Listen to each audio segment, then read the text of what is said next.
are at the heart of the rear of the centre. Anyone requiring assistance, please notify a member of the ACC, association staff or anybody who's out there to give you a hand. Please note that all this information now is in your conference booklet on page 8, which covers all the code of conduct, security, health and safety and first aid provisions for this year's conference. Just to go back, it's very important to note that you still require to be security conscious at all times.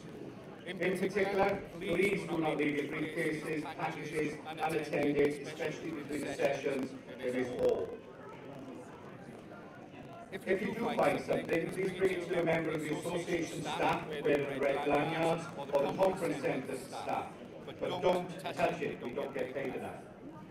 Leave the place to it. Please take care when coming to the rostrum on the stage. Our team are there to assist you. If you feel you cannot manage coming to the stage, then we have got roving mics. So just put your hand up and we'll get the roving mics to you as soon as possible. The marketplace, hopefully you've seen it, in the atrium, and for the association staff and our corporate partners are on numerous stalls. Hopefully you've already seen them last night or this morning, but please, if you haven't had a go and visit today, because the way conference is structured this year, they'll all be shut about 6, 7 o'clock tonight. Nearest toilets facilities are just on the left of the conference hall outside the main doors, the nice and sweet by the tourists. St John's Ambulance are with us today to provide first aid. During the weekend, they'll be in the conference hall or through the conference office downstairs next to reception. And that conference office is called Beach, and it is on the ground floor. This is planned for use from 8:30 each day until the end of conference business for the day. Any time you feel that you require assistance, please feel free to contact a member of the ACC or any member of the staff. There is a duty night manager available now, and you can contact them through reception via the phones in your room or just popping down to see them. ACC members on duty within the conference hall today are Mrs. Gail Evans and Mr. Ian McInnes, and they'll be located at the right of the rear to yourself, on your right at the rear. To assist delegates and guests attending the NMA tomorrow, this is important. To assist you, we will be operating a pre-registration for the NMA service between 5 o'clock and 8 o'clock in reception area, where you will pick up your wristbands and will allow you to book in rather than booking in at the site. So you can do it between 5 and 8 o'clock downstairs in the atrium, where the staff will be booking you in. You will need to bring your paper or electronic copy of your membership form that they sent you out, or a registration form, and your darling picture and ID. But hopefully they will get to recognise you. Yeah, but please, if you got your photo ID, bring it in. A final note for all standard bearers: can you please meet Rab Davis for an NMA briefing in the atrium, that's downstairs, at 1200 hours today. It will take no longer than 10 minutes, and that's regiment time, so it will be 10 minutes. Please, may I all ask now that your mobiles be switched off and remain off at all times within the conference hall. Thank you for listening to me again, and I hope you're having an enjoyable weekend. Thank you.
How are you?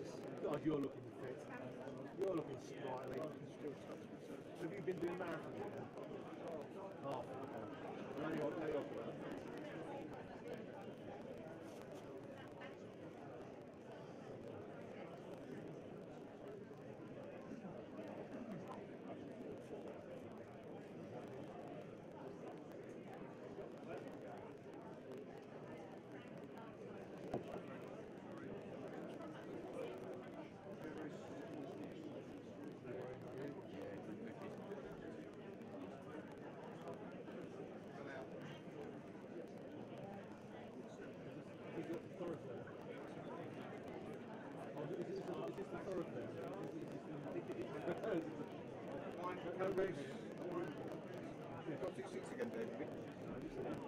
I'm on the end, close to the exit.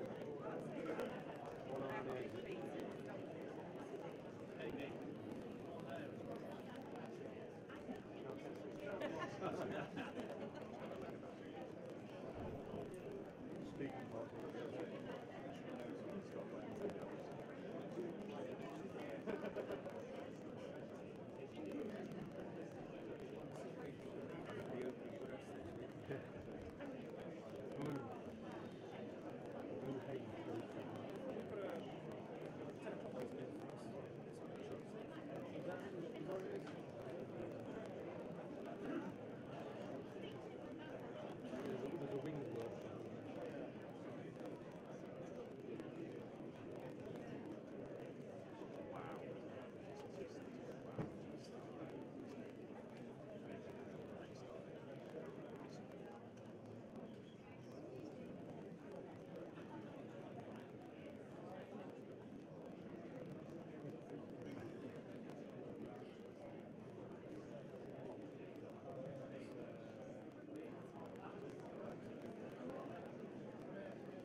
Apologise for the reflection. I uploaded my scalp before we started.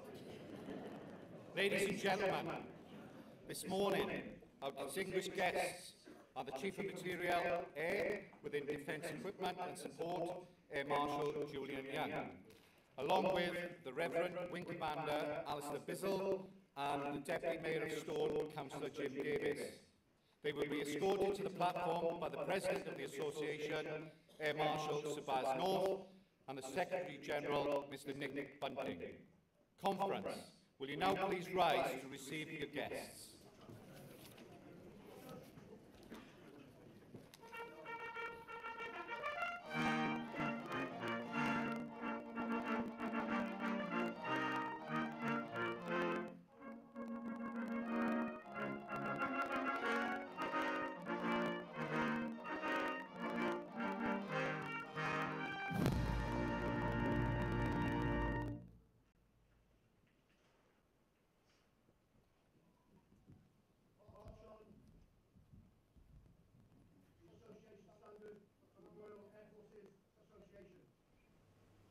Standard bearer.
Ladies and gentlemen, delighted to be here as we share in our prayers for the conference. And so we ask God's blessing upon this conference.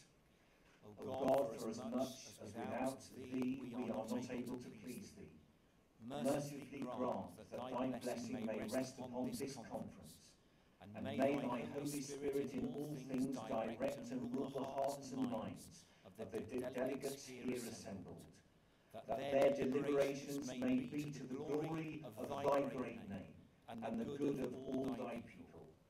And we ask this through Jesus Christ our Lord. Amen. Now a prayer for the Royal Air Forces Association. O Lord God, the King and ruler of all, bless, we beseech Thee, the Royal Air Forces Association, and look with Thy gracious favour upon all the members. Inspire them with Thy Holy Spirit, and daily increase in them Thy manifold gifts of grace. Direct them in their hopes and ideals. Give them the spirit of comradeship, and teach them the joy that lies in helping others, that by their faithful service and fellowship they may ever promote Thy glory and the welfare of all people, through Christ our Lord. Amen. And now the dedication of the Royal Air Forces Association. In friendship and in service one to another, we are pleased to keep alive the memory of those of all nations who died in the Royal Air Force and in the Air Forces of the Commonwealth. In their name, we give ourselves to this noble cause. Proudly and thankfully, we will remember them. We will remember them. Amen.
Standard bearers outwards.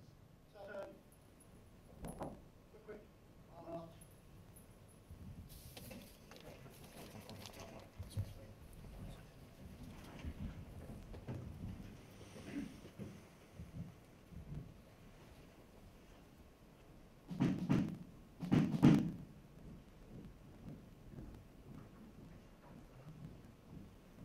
Ladies and gentlemen, please be seated.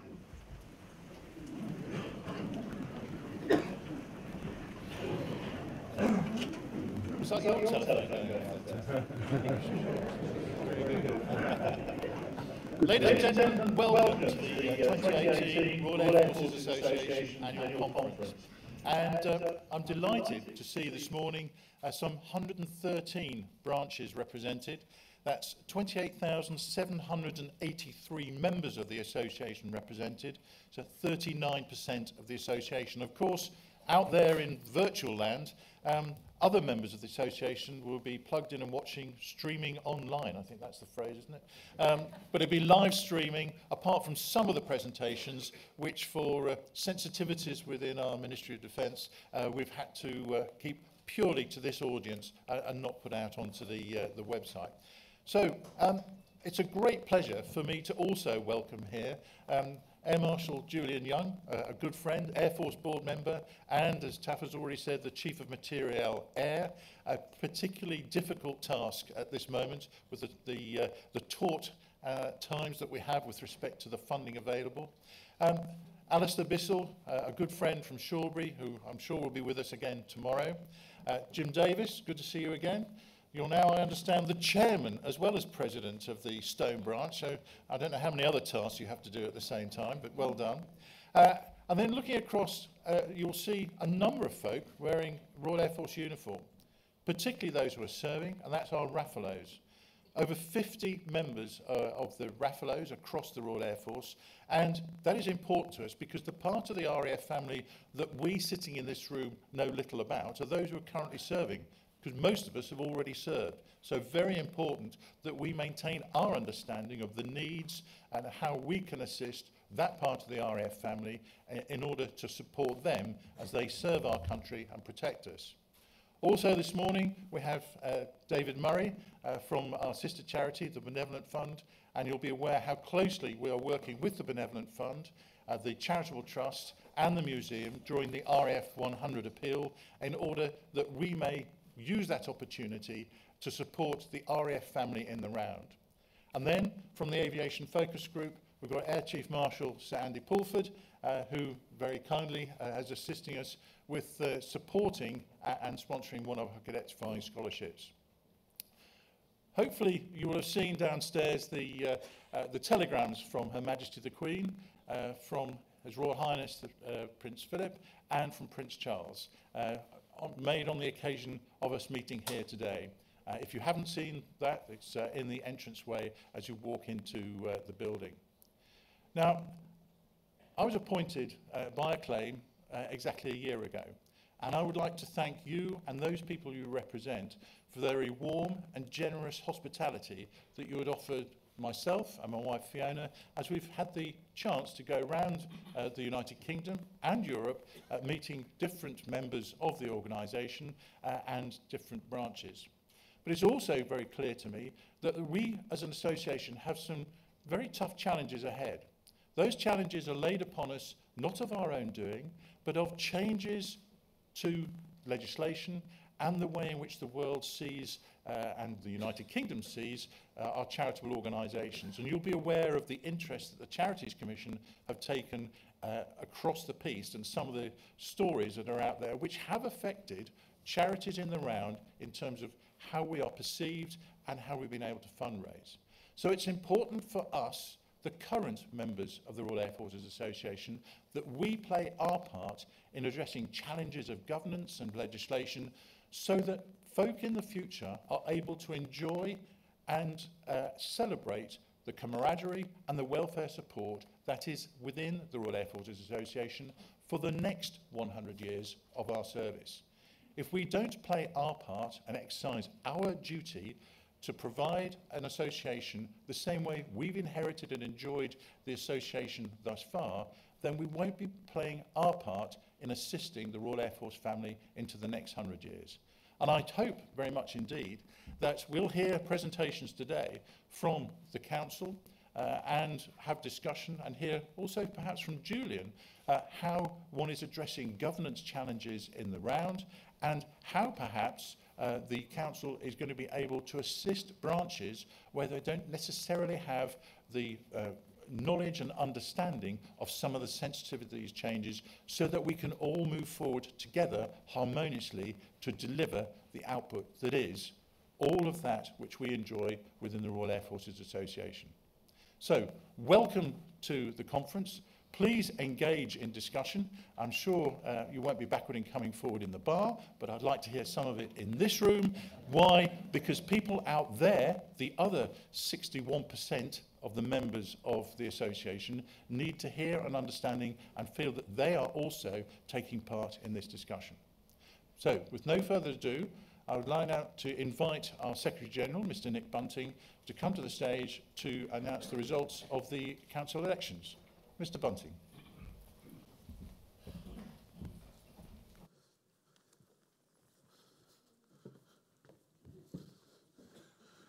Good morning, ladies and gentlemen. I'd like to announce the result of the postal ballot for the 8 elected places to council as follows.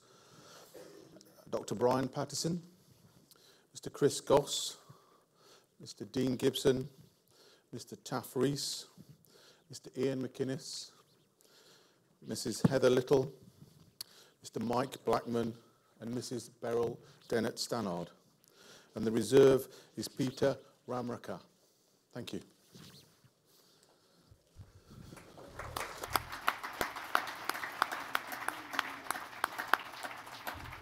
Nick, thank you very much indeed. And ladies and gentlemen, please receive now our presentation of the annual Conference Committee's report from Taff Rees. Mr. President, officers, Central Council, delegates and guests. Taff Rees, Chairman of the Annual Conference Committee, presenting on behalf of the committee our report to Conference 2018. And once again, may I also express a very warm welcome to you to this year's venue at Yarnfield Conference Centre and obviously tomorrow our service at the NMA. The committee's formal report is printed on pages 28 and 29 of your conference programme.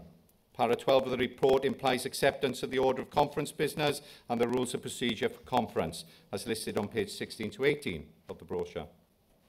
Delegates, once again, I'm not going to go through the report in detail, so hopefully we've all read it and taken note of the information. Many sleepless nights reading the report and just checking I wasn't pictured in there. I will, however, take a few moments of your time to highlight a few points we all need to be aware of. Please note there are 3 resolutions this year. One of these, resolution number 3, has been daggered by the ACC as the area regulations were debated at Conference 2017. This will require the consent of Conference before the resolution can be discussed this year. I'd like to also remind you to book in and remember to pick up your electronic handsets. Those who haven't done it, you need to run now to pick them up from the respective area directors of BSOs. Without the handset, you won't be able to vote. The area we're using are the front 4 rows for the delegates to sit during conference business, but the room is small enough that we can see you all. The roving mics, like I said, are available, so please use them. If you can't get to the stage and you would like to speak, please just put your hand up and there's enough mics to go around so we can get you a chance to speak. There is a hearing loop in operation within the Nightingale Suite for you who need to use it, and you just tune in the relevant hearing aid to be able to use it. As you might notice, there's only one rostrum again this year. When speaking on a resolution, please, can you actually state whether you're speaking for or against the resolution during introduction? Just a quick one about rules of procedure number 5. If there are any changes, it will take us a bit of time to sort the slide pack out behind us. So just would you like to have some patience with us while we get that done and talk amongst yourselves. Once at the rostrum, delegates, please clearly state your name and branch and whether you're speaking for or against the resolution prior to commencing your presentation. Otherwise, as you know, you will be interrupted and you will need to start again. Delegates, I encourage you to move to the reserve seat. Then there will be some seats for the resolutions this afternoon in the front row. And if you come forward before the resolution, so it make it easier for you to get to the stage and speak on the resolution. And I'll be able to see and tell the President who would like to speak on the resolution. The Annual Conference Committee, in summary, is your committee. The committee has been elected to arrange and manage conference on your behalf. And we work hard and strive hard to try and we deliver the package that you can all enjoy. And we do hope that you will enjoy this 2018 annual conference. To this end, the team is on duty all weekend, not all night, but all weekend.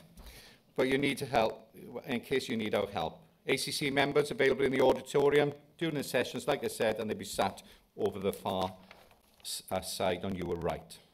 Finally, the committee hopes that you will go away from here having enjoyed your conference and have had a productive conference. And I'd just like to comment on the workshops, that the workshops seem to be well attended, and I hope you all got something out of the workshops yesterday. Mr. Chairman, delegates, I move the adoption of the report of the Annual Conference Committee. But before I can do that, we need to get these wonderful pieces of equipment to work. So quickly, for those, I know you've seen it before, and I think you've seen it about 3 years, but we're just going to go through it for any new delegates who haven't seen our little handset. So you all should have one of these if you're a delegate, and it should all be hung around your neck, hopefully, because if it is, you can just pick it up and use it in front of you. So this is your voting handset.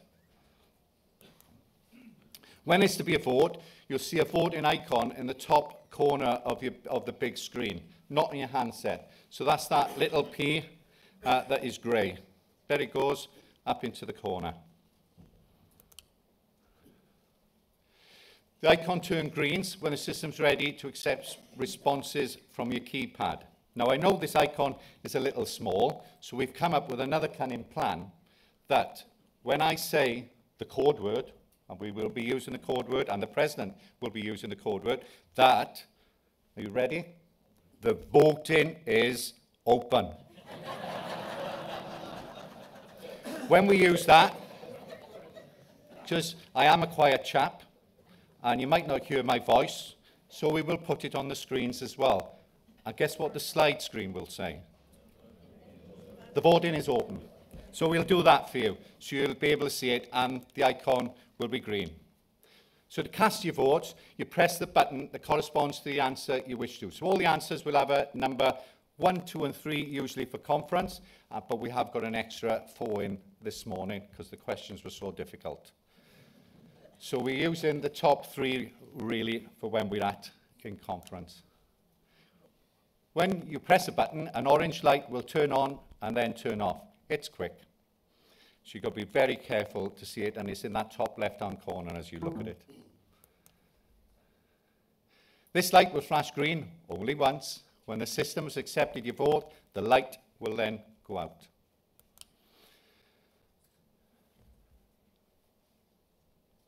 The light can sometimes take a few seconds to appear. If you're all that quick, and I know you are, you've got reactions of 0.1 second. And if you're that quick, it'll take a bit of time for the system to catch up. But the system will only record the first button pressed. You only get one go. In summary then, wait for voting to open, and what will be the code word? They got it. Voting is open.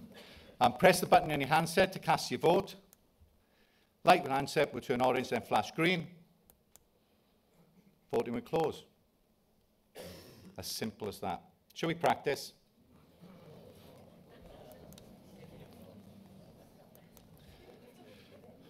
So the first, remember, wait for the voting icon and the code word. On which date was the Royal Air Force founded? April the 1st, 1918, January the 1st, 1918, or what is this Royal Air Force thing you were talking about? Are we ready? Voting is now open. Didn't come on that one?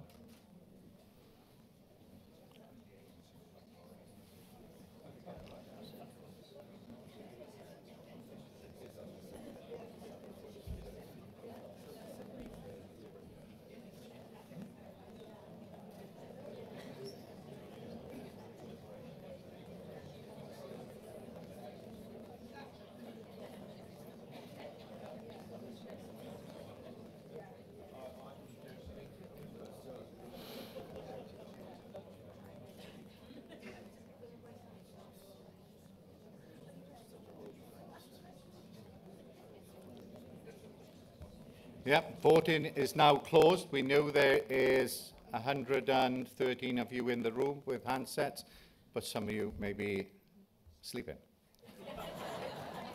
So we got 95, and there it is. April the 1st, 1918. Yeah, pretty good. I think we need a bit of a lesson somewhere.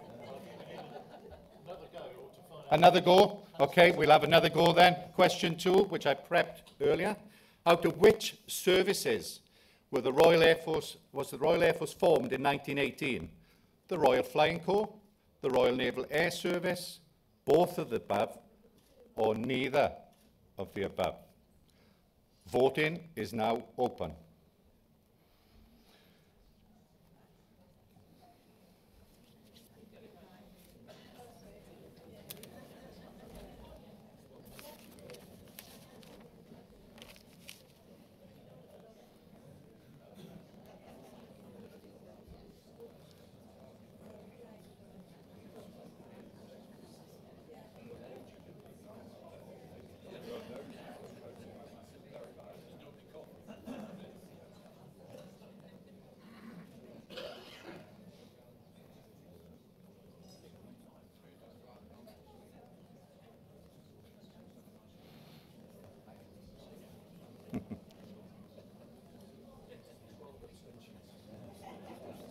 Seem to be a bit slower. Voting is closed.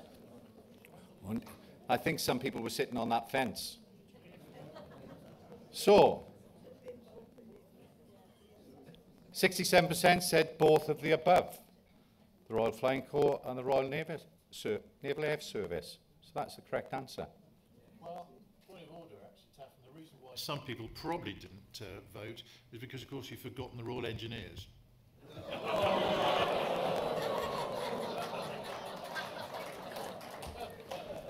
I stand corrected, Mr. President. Thank you for the history lesson. Thank you for practicing. So, Mr. Chairman, Mr. President, delegates, I move the adoption now of the report of Annual Conference Committee for Conference 2018. Thank you very much indeed, Taff. And may we have a round of applause. Well done.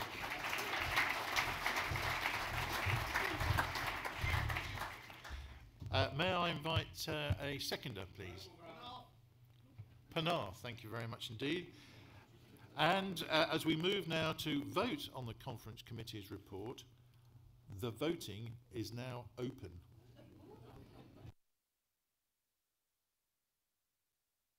Do you want to accept it or not?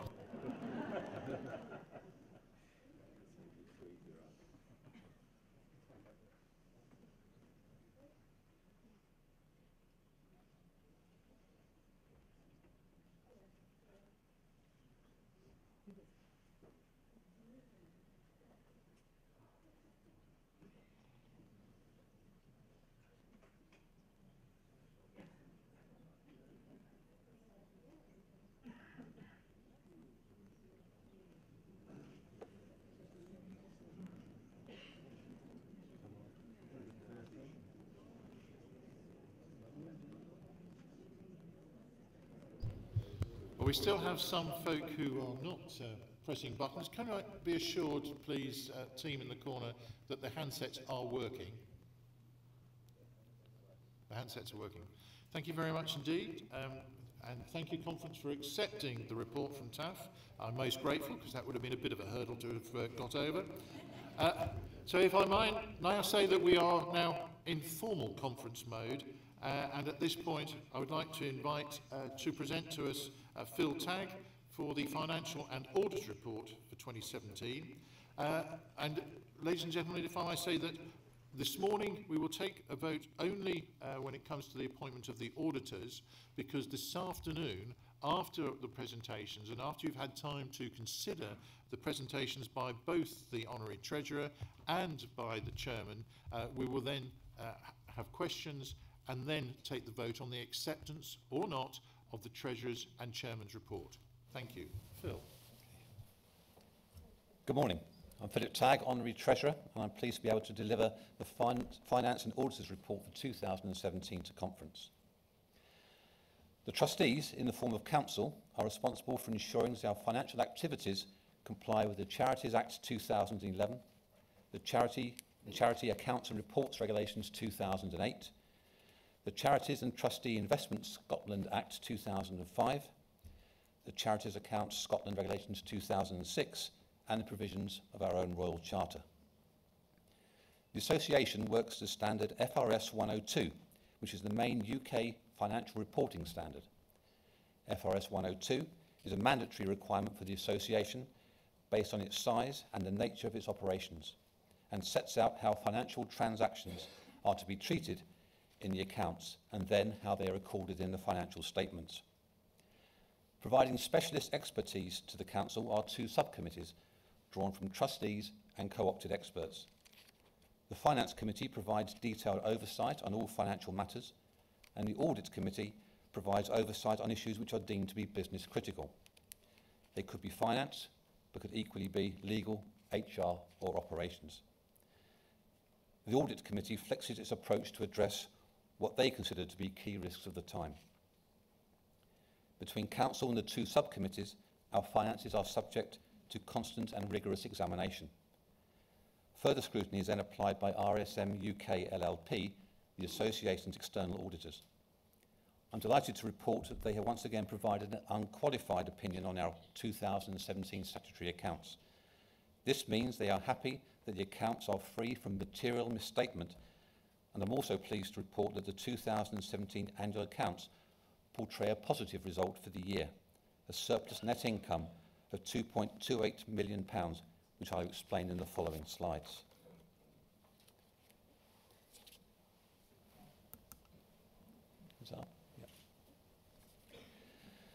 The association did not receive any government assistance during 2017 and was a self-financing organisation.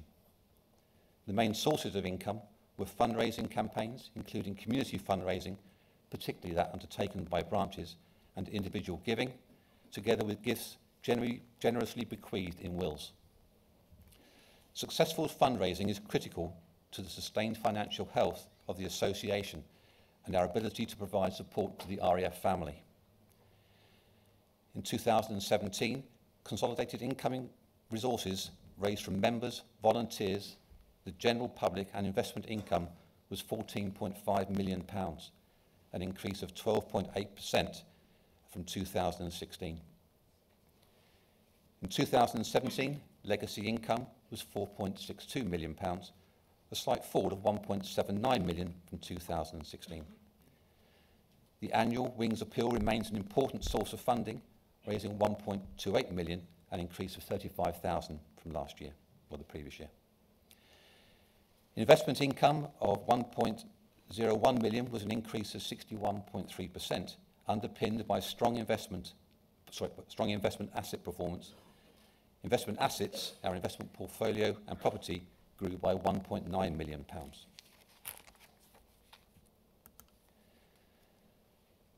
In 2017, expenditure of £14.1 million was £2.36 million above the 2016 level, in line with the budget agreed by Council. Over £12.3 million supported residential and wings breaks hotels and activities, providing friendship and welfare support. I'd like to draw your attention to that figure on the right-hand side of the slide regarding the spend on welfare per pound raised. There have been no significant changes to the nature of the charitable activities, and there's been no decrease in our levels of service. Costs of raising funds fell by £173,000. This is largely due to a pause in the investment associated with large door-to-door campaigns, the success of which will be evaluated this year, and the continuing drive to diversify, which will realise extra income without incurring extra costs in coming years. Much work has been undertaken to understand and articulate the Association's reserves. In line with charity guidelines and in consultation with RSM, the Association's auditors, reserves are categorised as restricted, designated and general. General reserves are held at a level to enable unhindered operational activity for a period of 12 months. Designated reserves are held to ensure that the operational infrastructure of the Association can be maintained. And the reserves at 31st December 2017 break down as follows: restricted, 1.3 million, designated, 20.3 million, and general, 11.3 million. Restricted reserves grew marginally in the year from 933,000 to 1.3 million pounds. These funds make up a smaller part of the Association's funds overall and may only be used for specific welfare-related activities. Due care and consideration is taken to ensure that the level of reserves held does not detrimentally impact our ability to deliver our charitable purpose. We have a strong balance sheet which continues to grow in strength. In 2017, it grew by £2.57 million. Unlike many organisations, our balance sheet is underpinned by real assets in the form of our investment portfolio, our property, our fixed assets, and cash, our current assets. The Association's investment portfolio of £23.2 million reflects an increase in the market value of £1.38 million from 2016. The Association's investment manager is, however, instructed to be ever more vigilant during a time of economic and political uncertainty. The deficit in the defined pension benefit scheme has fallen from £2.27 million in 2016 to £1.62 million at the end of 2017. The Association remains firmly committed to reducing the deficit and in the long term, eradicating it completely. Consolidated unrestricted reserves total £32.95 million at the end of 2017, which puts us in a good position to fulfil our 2020 plan. As mentioned before, we must be careful not to build our reserves up to a level which actually becomes a weakness, i.e. we don't want to give those who might support us the impression that we don't need their support. Once again, this could undermine our fundraising activity and in turn our ability to fund our welfare activities. This could even lead to questions from the Charity Commission regarding why we're not using our wealth to fund our charitable objects. Achievement of the 2020 objectives set by Council will continue to require prudent financial investment. This will enable the Association to grow while still maintaining healthy financial stability. To conclude, we will continue to use independent assessors, ARC, to undertake an independent annual review of Rathbone's performance in managing our investment portfolio. The Association has no plans to sell any of its investments, as our financial plan generates sufficient income to cover the costs of delivering our charitable activities. We regularly review our investment policy, and the latest investment policy has refined our ethical approach regarding what funds we judge it appropriate to invest in. That concludes the Finance Auditor's report for conference. However, the last thing I need to do is propose the appointment of RSM as the Associated Auditors for 2018. Phil, thank you very much indeed for your report. But before we take the vote, it would appear that 11 of our 113 delegates have not picked up their voting machines. Taff, could you please identify those so that we can ensure that we are absolutely in line with behaviours? Because Taff's report was taken with 98% agreeing to it, there is not a material difference because those 11 folk did not vote. However, we wish to assure with important business such as appointment of auditors and the voting this afternoon that we have 100% of the delegates here representing 39% of our membership have the right voting machines with them. Yeah, thank you. Thank you, Mr. President. According to the computer system, Barry, Pontardawe District, Stoneham District, Basingstoke, Bletchley, Fakenham, Kings Lynn, Belgium, Jersey, Luxembourg and Preston have not picked up their voting handsets. I do believe that Preston and Basingstoke have not turned up as well. So there's a few branches who may be in the room who do want to vote who haven't picked up their handsets.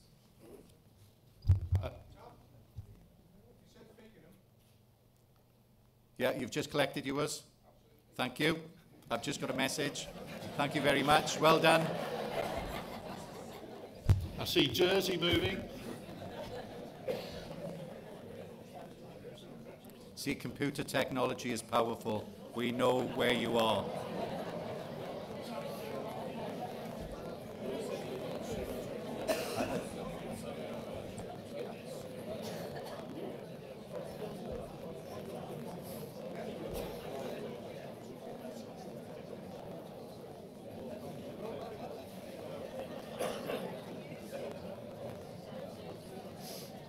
I've been advised by Taff that it's time for an aircrew joke. This one was told to me by my 85-year-old mother, and it was one of those things to identify how you could tell the clan of a Scotsman. I said, well, I haven't got a clue, Mother. She said, well, lift up his kilt. If there's 2 quarter-pounders, he's a McDonald.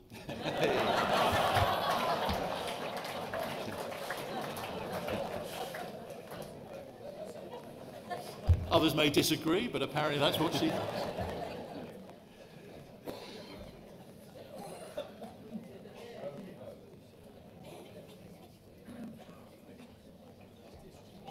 I think we'll give him a quick 5 minutes to get down those stairs.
No, a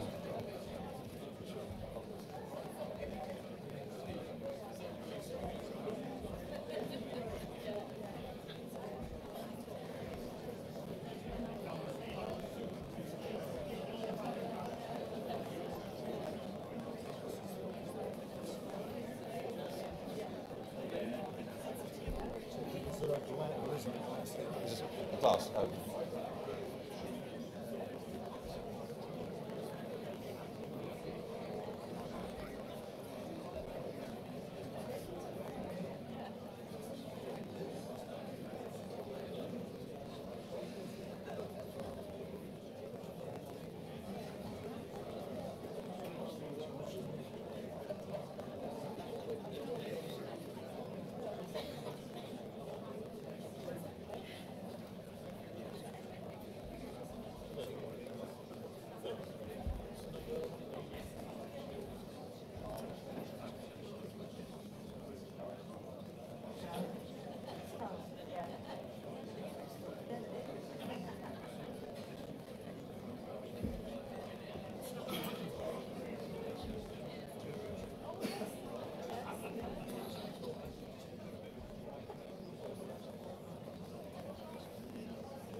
There's a shelf under here. Yeah.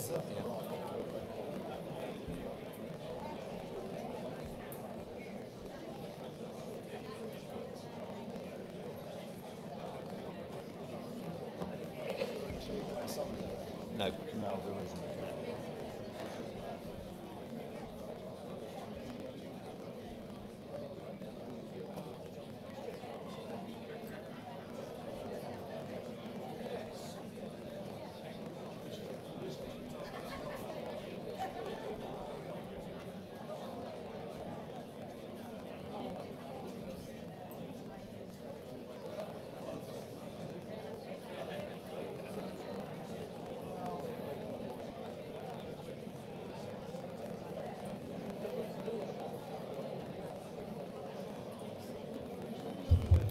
Ladies and gentlemen, thank you very much indeed for your patience, and I am now assured that the 39% of the members of our association represented here are now enfranchised.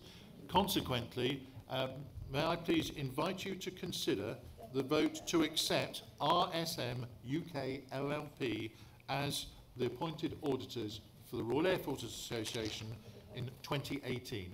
The voting is now open.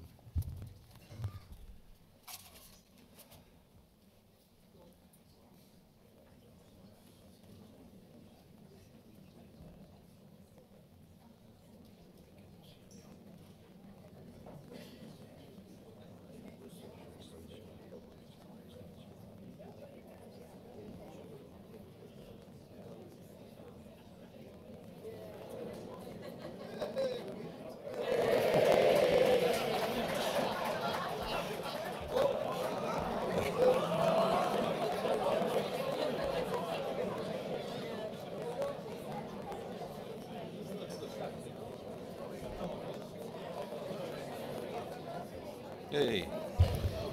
Ladies and gentlemen, thank you very much indeed, and Phil, thank you very much indeed for your report, which we'll obviously question and vote upon later.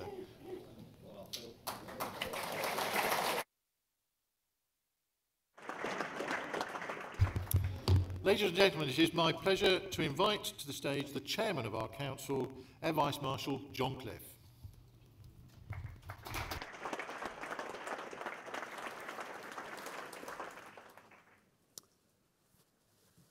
President, honoured guests, ladies and gentlemen, well, another year, and what fun it's been.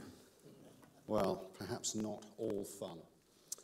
For my report, much as last year, what I'm going to do is not linger on the past, but talk about some of the challenges that we face in the future and how we are managing those challenges. And on the journey, my ramble, I, again, as last year, want to try and dispel some of the myths, some of them that linger, some of them are new ones.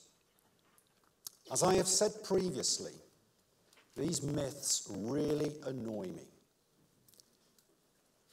They're untruths. They are bits and pieces made up by people, not based on facts, just what they think.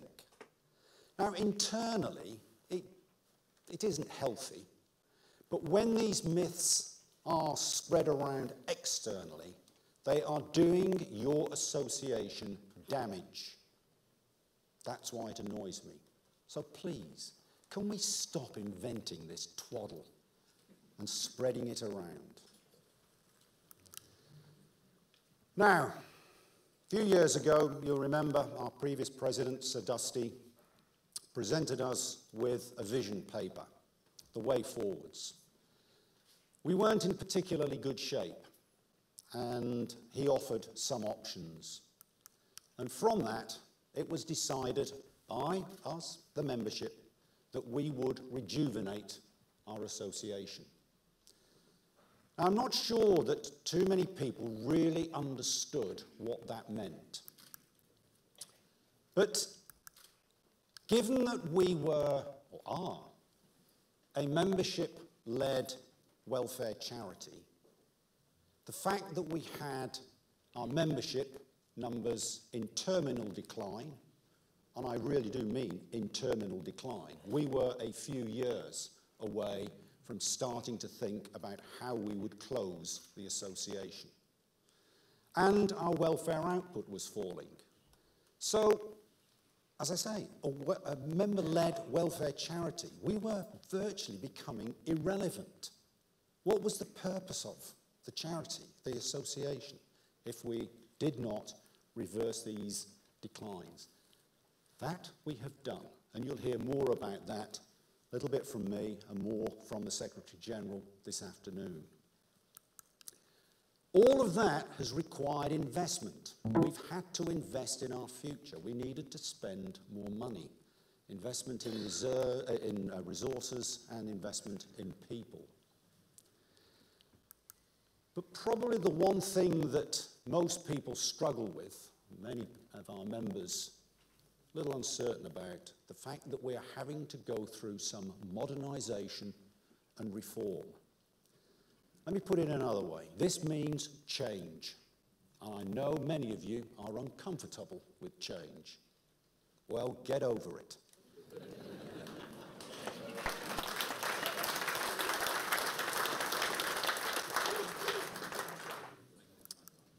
So, we are continuing with our rejuvenation. And that means we are now looking ahead. We're not doing too much of this looking behind us. We're looking forwards. We're planning out to at least 2030 and beyond. That is what your council is getting its mind around. In doing that, I'll give you a little bit of the strategic background.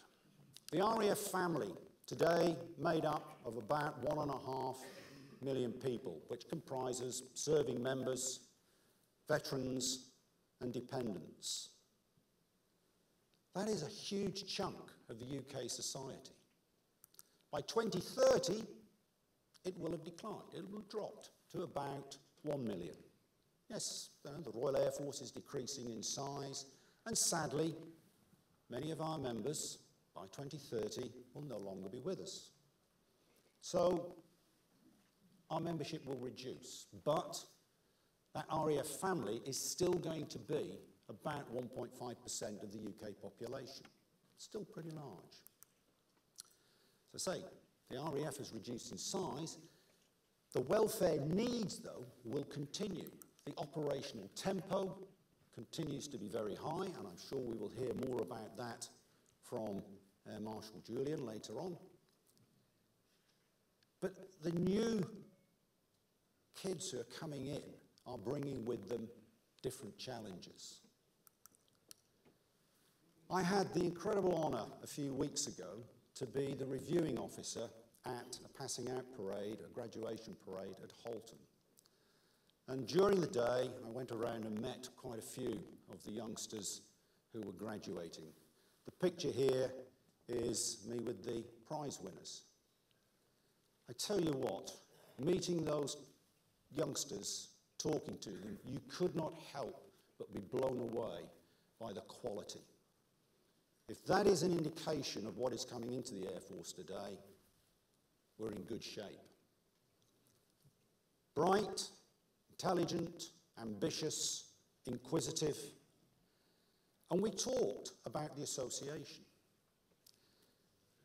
Over 90%, on average, over 90% of every Halton graduation now joins the association. That's fantastic. What it's doing is it's changing the age profile of the association, but it's presenting us with a challenge because their requirements are not the same requirements as most people in this room. For those who've been with us for 20, 30, 40 years or more, what you want from the association is not the same as what these youngsters want. And we have to ensure that if we're going to be here in 2030, 2040, 2050, if we're going to be around to celebrate RAF 200, we have to be relevant to people like this. So, we've done some research, and indeed, some of our sister charities have done research. The Benevolent Fund, the RBL, which they've shared with us. But what comes out of that are the top needs of the RAF family. Self-care, mobility. Okay, that probably, they probably relate more to the older generation. Relationships, social isolation. Yes, again, older generation, but we are beginning to move to some of the youngsters. As they're finding in the Air Force with the new accommodation, there are some problems with social isolation where, it's these teeth, I'm running them in for my father.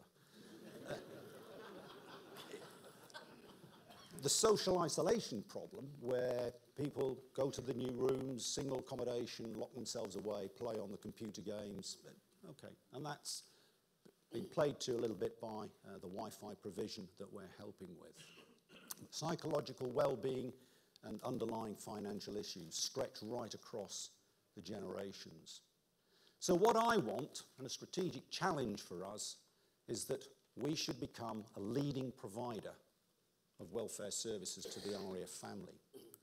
And that requires us to provide, enable the support to that wider family, not just to a few of the older generation, it's that complete spectrum.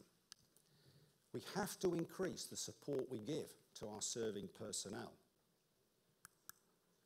We need to increase our volunteer workforce. And I know some people, oh, they don't like this word volunteer. Well, again, I'm sorry, I view myself as a volunteer. I give my time voluntarily, therefore I'm a volunteer.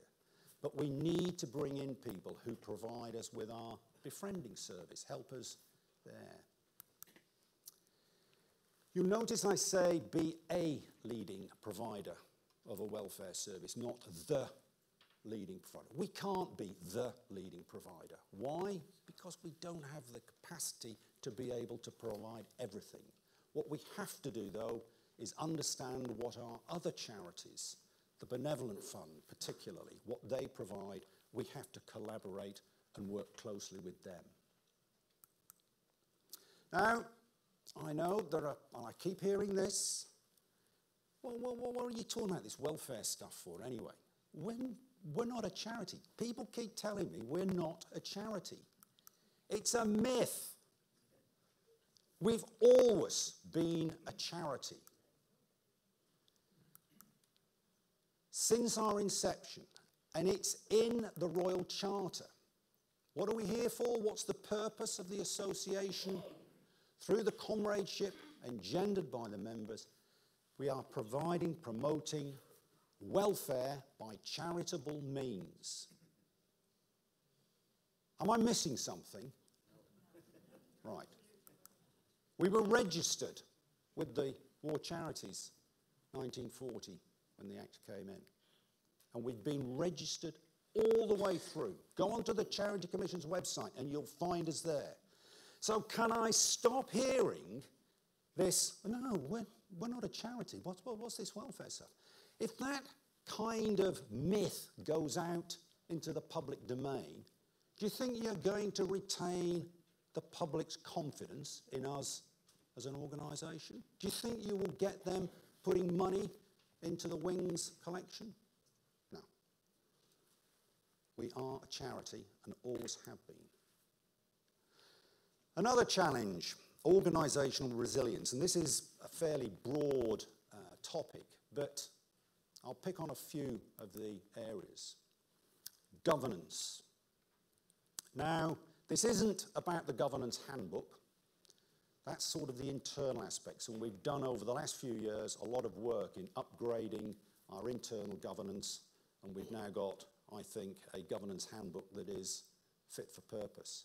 I'm talking, and this was touched on by the President in his introduction, this is the stuff that's coming down the pipeline, legal, regulatory forces that are being imposed upon us. We don't have any choice but to deal with them. So we have to be compliant legally. And I put up there practically as well, because I do recognise that a lot of this cascades down to our branches. Let me just touch on some of the bits and pieces, and you'll hear more this afternoon. Property management. Some of our properties, quite frankly, are in an appalling state. And you may be aware that in the fairly recent past, we have actually closed some branch clubs because they were unsafe, the buildings. Post-Grenfell, the focus, the spotlight came on, and whilst we knew that we had some issues with our properties, we couldn't ignore it anymore. So there is an issue around just the structural side of looking after our properties, which we've not been very good at.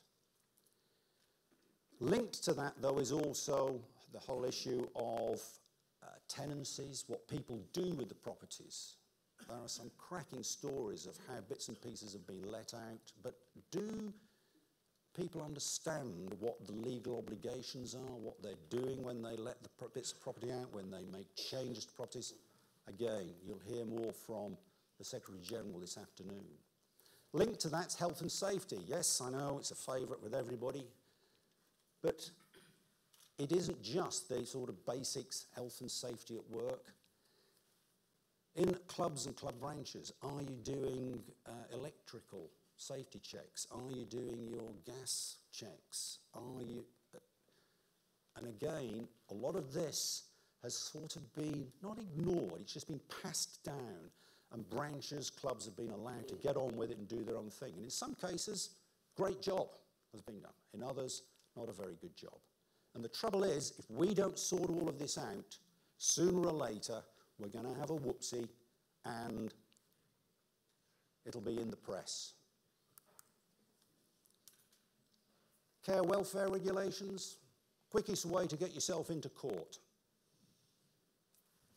Make a mess up in this area, and we're in trouble. And what do we do with our respite facilities? It is a lot, and the work that we do in looking after beneficiaries, it's care, it's welfare. If we make a mistake, we're going to be in court. Employment law, and I'm not just talking about what we are doing in the headquarters, the people we employ there. Branches, clubs, do you employ somebody behind the bar? Do you have terms and conditions in place for them? Do you understand what's happening with the new pension rules? Because if you don't, you could well find yourself at an industrial tribunal, or even worse. Again, we've not provided the level of guidance that should be coming down to the branches and clubs. Data protection. I'm sure some of you went to the workshop yesterday. It's a complete nightmare. But we don't have an option. We cannot ignore this. I wish most of it would go away, because all of these things are forcing us to go out and spend money. We're having to bring in expertise to be able to deal with it. I don't think when a lot of these regulations, the new laws are introduced, that people who are doing it understand the impact it has on charities.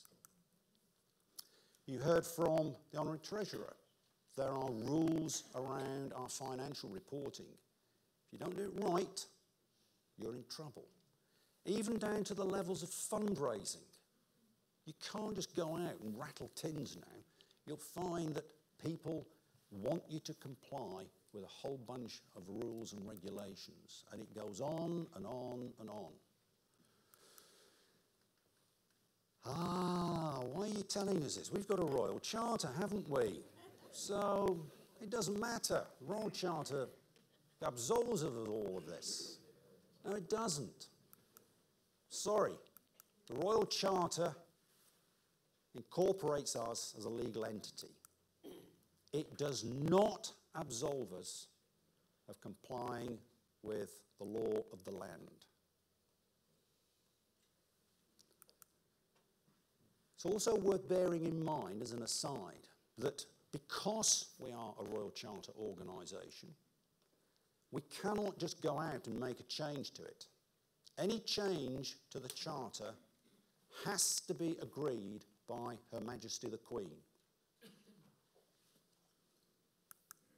Even our rules, we cannot just go out and change our rules.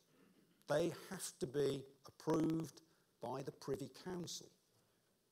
It's only when you get further down the tree in terms of things like our area regulations, branch regulations, then we've got pretty much free rein.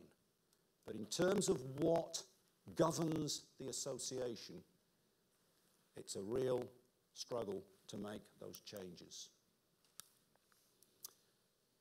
So, governance, make sure it's fit for purpose. And in doing that, we need to ensure we've got the right skills within our employees and within our volunteers.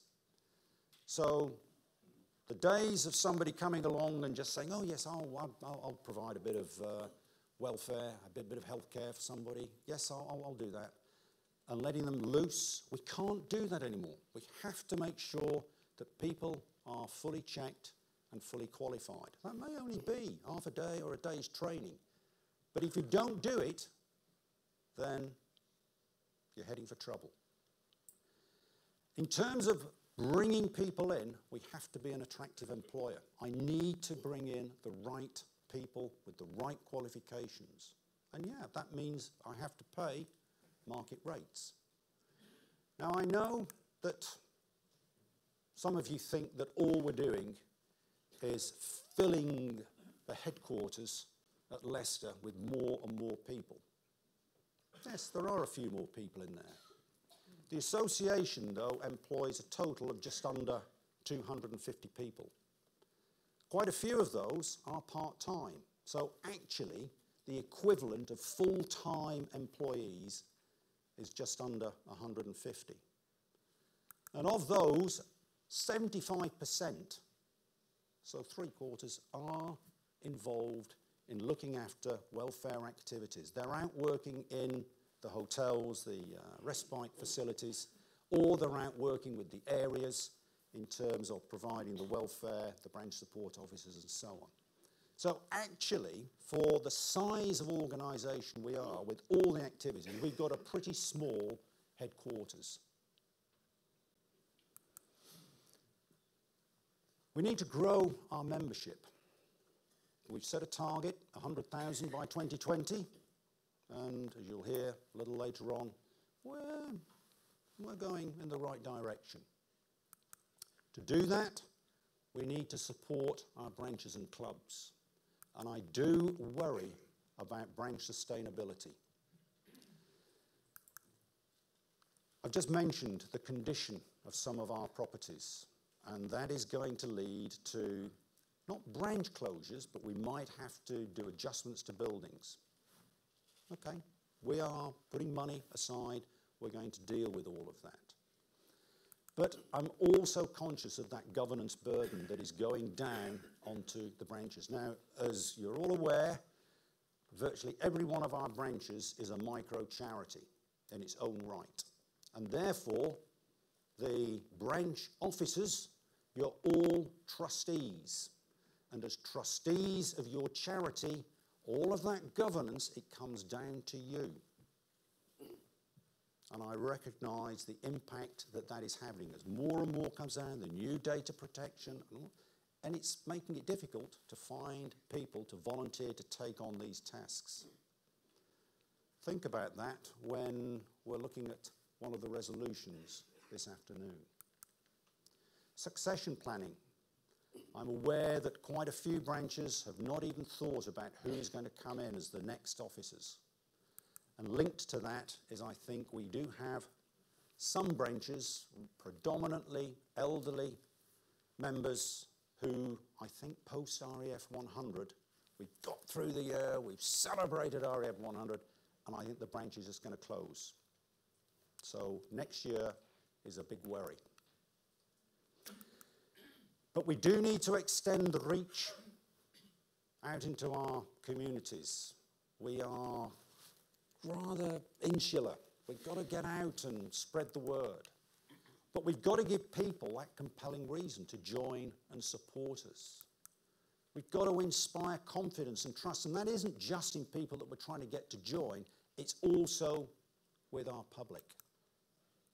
And that really now plays back to our core values. And you might want to go and have a chat to Oxfam about core values at the moment. But the image of a charity is really important for, you know, the public's giving. And they need to know what it is we're about. And, you know, in simple terms, it comes from our charter. But we're ensuring that those who've served in our air forces receive that lifelong support. That we're a member-led organisation. Are we? I mean, the statistics we just heard today in terms of the number of delegates we've got here, the representation, it's less than 50% of our membership is represented here today. So, question mark over that.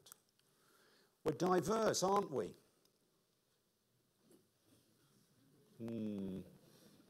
We still have a bit of an image of male, pale, stale.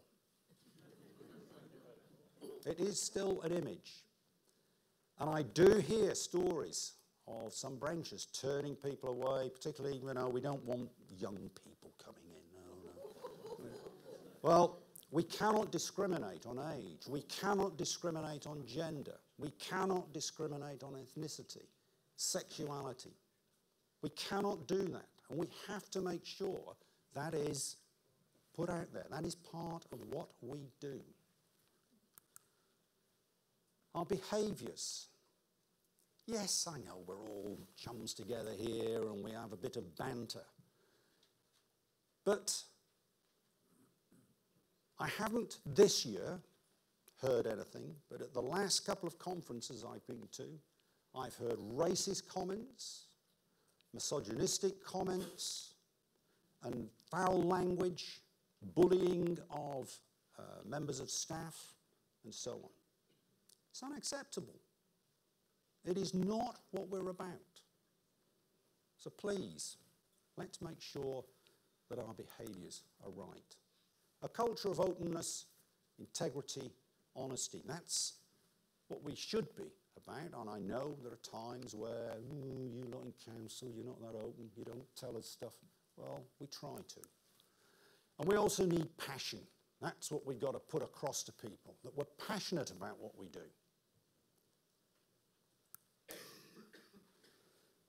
Another strategic challenge, financial sustainability. You heard from Phil earlier that we're actually in pretty good shape. But we cannot rest on our laurels. I also keep hearing, indeed not that long ago, from a very senior ex-RAF officer, concerned about, are we keeping a good handle on our finances? You're not spending too much, are you? It's a myth. We are not spending too much money. Nick will talk to this again this afternoon. But as you can see, look at the right-hand side of the chart there. Our reserves, as the Honorary Treasurer said, up above 32 million. Yes, our expenditure has been going up over the last few years. It had to. But, fortunately, our income is going up as well. If that is mismanaging our finances, if that is indicating we're heading to a financial crisis, bring it on. I'm really happy about that. We are in a good position because we now understand our costs. We are budgeting properly, and I'll talk a little bit more about our planning in a moment. We are diversifying, or trying to diversify, our income streams. If I'm honest, we have dealt with some of the immediate crises. I talked right at the beginning about needing to turn around the decline in membership, turn around the decline in our welfare output. And we've invested in that. But as we've been investing, we've not invested in our fundraising. And we need to be doing that next to ensure that we keep the whole cycle moving, that we've got sufficient funds to be able to deliver the welfare output that we want. We maintain the appropriate reserves. And again, Phil touched on that in terms of Finance Committee looking at what is it that we need in reserve to be able to meet a rainy day, to be able to deal with some of the problems. And I talked about, for example, the property issues that are going on at the moment. We're going to have to tap into our reserves, quite probably, to deal with some of the upgrades needed on various properties. So, how do we manage all of this work? Well, and I keep hearing this, well, it's all just dictated by that bloke up at Leicester, Nick Bunting and his team. That's all we get. It's a myth. And quite honestly, it's quite insulting to me and your council to be going around saying this. Let me try and show you why. We have a planning and oversight process in place. And we plan starting with a vision and a strategy. And we've touched on the vision and our mission earlier. It comes from our Royal Charter. Everything cascades down from there. So what we do is we then build a plan. We budget for it. That plan, which is actually something relatively new to the association, we've now gone beyond just having a one-year plan. We are now beginning to look out beyond that. As I say, we're thinking out to 2030. We've got a medium-term financial plan in place now, which is looking 5 years hence. It's a rolling plan. Yes, out at 5 years, it's the granularity isn't brilliant, but it's giving us an idea of where the problems are going to arise, what we need to be doing about it today. All of that is done through council. Council own that plan. Council own that budget. Why do they do that? Well, let's go back to the Governance Handbook, Rule 15. What is council responsible for? The management of the association's business. Okay, managing admin, deciding questions of policy. I'm sure most of you focus on the bottom bullet there. Council, yes, you're there to implement the actions resulting from resolutions approved at the annual conference. In other words, annual conference run the association. There is a but, and this is in the rules. Council do not just say, oh yes, all right, if that's what you members, if that's what conference has decided, we'll do it. No. As trustees, we have to make sure that everything is done in the association's, the charity's best interests. So let me just expand on that a little bit. The trustees' roles. We have to comply with the Trustees Act 2000. And I'm sure all of you who are officers of the micro-charities, the branches, you'll have a deep understanding of the Trustee Act 2000, won't you? You ought to. I'll take just a few snapshots out of it. Ensure that the charity is running well and doing what it was set up to do. Yeah, that's pretty logical. It has the money it needs, absolutely. It spends its money sensibly. It follows the law. Doesn't break its own governance rules. Okay. We have to act responsibly only in the interests of the charity. And therefore, council, the trustees, when we sit, we are not thinking about individual branches, areas. Yes, it may come into the consideration, but ultimately it is the association, the charity, is what we have to do our business about. That is our responsibility. Now that, same sort of thing down at the branch level. The trustees have to think in that way. Might sound a little daunting, providing you're using reasonable care and skill, and you use make well-informed decisions, then you're pretty much all right. Well-informed decisions, though, and that, particularly down at branch level, is where I think there have been failings in the past, in that there has not been the governance direction being pushed down. So, council then has a number of committees that look at everything from welfare, membership, finance, fundraising. Each of those committees is led by a council member. It is made up of a number of council members, and we do co-opt people in, some from outside, bring them in to give us the level of expertise that we need. But we then delegate, and we're allowed to do this. We delegate the day-to-day operation, the day-to-day implementation of this to the Secretary General and the senior management team. That's what they're employed to do. So when somebody comes along and says, from headquarters in Leicester, you need to be doing this, and you go, that lot up at Leicester dictating to us what we need. No, they are implementing what they've been told to implement by council. So if you've got a whinge about something that's coming down, you need to be talking to me and council, not giving Nick Bunting and his staff a hard time. They're just doing their job. So that's why I say it's a little insulting when you say it's all done by him. It's not. It comes from the council. We then have an oversight process where we monitor the performance.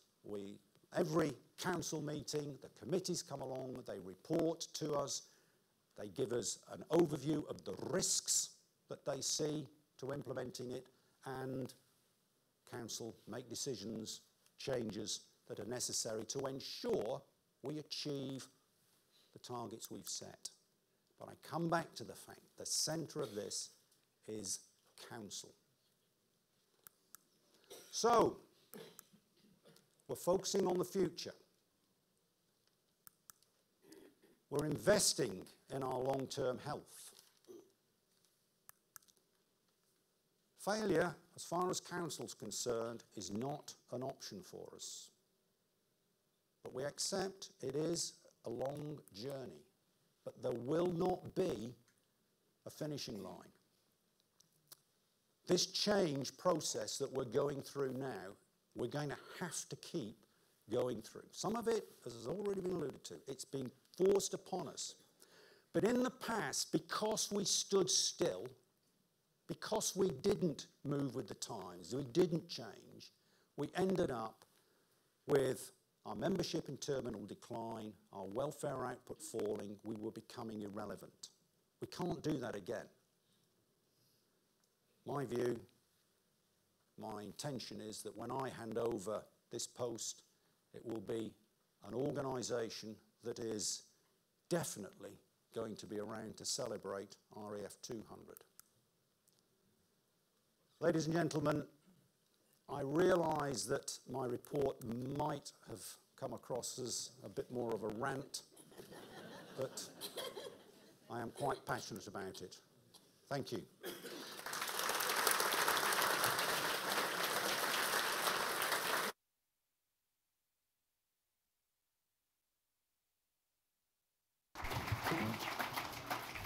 John, thank you very much indeed for a compelling, lucid and most certainly very clear message with respect to your direction and expectation of us. Now, ladies and gentlemen, we will have the opportunity to ask questions of John, but I would ask you to cogitate upon what John has said in terms of listening to the following briefs that will come forward from Air Marshal Young and from Nick Bunting.